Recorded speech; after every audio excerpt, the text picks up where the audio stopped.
আসসালামু আলাইকুম প্রিয় দর্শক, আজকে রান্না করব খাসির মাথা। এই খাসির মাথাটা আলু দিয়ে একটু ঝোল ঝোল করে রান্না করব। এটা সাদা ভাত, রুটি, পরোটা যে কোনো কিছুর সাথেই খেতে খুব মজা লাগে এবং দেখতেও অনেক সুন্দর। চলুন তাহলে রেসিপিটি শুরু করা যাক।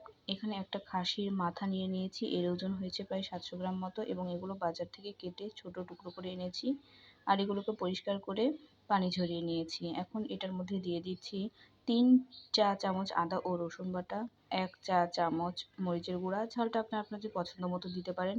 দিয়ে দিচ্ছি 1.5 চা চামচ হলুদের গুঁড়া, 2 চা চামচ ভর্তি করে জিরার গুঁড়া, স্বাদ মতো লবণ, 1 চা চামচ গরম মশলার গুঁড়া এবং 2 চা চামচ সয়াবিন তেল। এখন এই মশলাগুলোকে মাংসের সাথে খুব ভালোভাবে হাত দিয়ে মাখিয়ে নিচ্ছি। মাখানো হয়ে গেলে এটাকে আমি কিছু সময়ের জন্য রেস্টে রেখে দিব। এর ফাঁকে চলে আসলাম রান্নায়। এর জন্য আমি প্যানে হাফ কাপ সয়াবিন তেল দিয়ে এটার মধ্যে দিয়ে দিচ্ছি 1.5 কাপ পেঁয়াজ কুচি, একটা গোটা রসুন এভাবে কোয়া করে নিয়েছি, দিয়ে দিলাম। এখন এই পেঁয়াজ এবং রসুনগুলোকে একটু ভালোভাবে নেড়ে চেড়ে 2 থেকে 3 মিনিট নরম হয়ে আসা পর্যন্ত অপেক্ষা করব। এ পর্যায়ে আমি এর মধ্যে দিয়ে দিচ্ছি গোটা মশলা, দিয়েছি 5টা এলাচ, 5 থেকে 6টা লবঙ্গ, 2টা তেজপাতা এবং 4 টুকরা দারচিনি। এখন এই গোটা মশলাগুলোকে আমি পেঁয়াজের সাথে খুব ভালোভাবে একটু ভেজে নিব।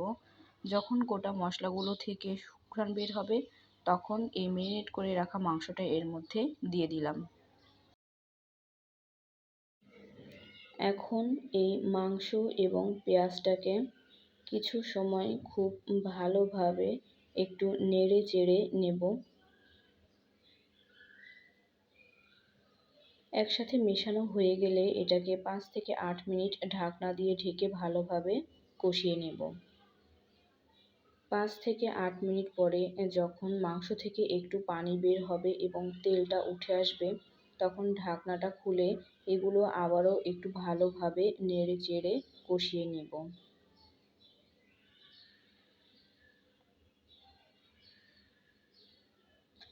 কষানো হয়ে গেলে এর মধ্যে আমি পর্যাপ্ত পরিমাণে পানি দিয়ে দিচ্ছি। আমি যেহেতু এটা একটু ঝোল ঝোল রাখবো তাই এখানে পানির পরিমাণটা একটু বেশি দিলাম। এটা মাংসটাকে সেদ্ধ করার জন্য এবং একটু ঝোল রাখার জন্য।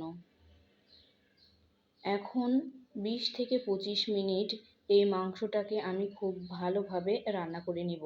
আর এই 20 থেকে 25 মিনিট সময়ের মধ্যে আমি মাঝে মাঝে ঢাকনাটা খুলে এগুলোকে ভালোভাবে নেড়েচেড়ে নিব। 20 থেকে 25 মিনিট পরে আমি এর মধ্যে দিয়ে দিলাম আলু। এই আলুগুলোকে আমি হালকা তেলে একটু লালচে করে ভেজে নিয়েছি।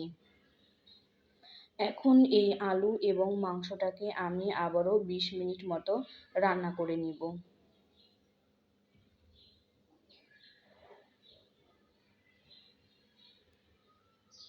20 থেকে 25 মিনিট পরে যখন ঝোলটা একটু গাঢ় হয়ে আসবে এবং আলু ও মাংসগুলো খুব ভালোভাবে সেদ্ধ হয়ে আসবে তখনই চুলাটা বন্ধ করে দিব।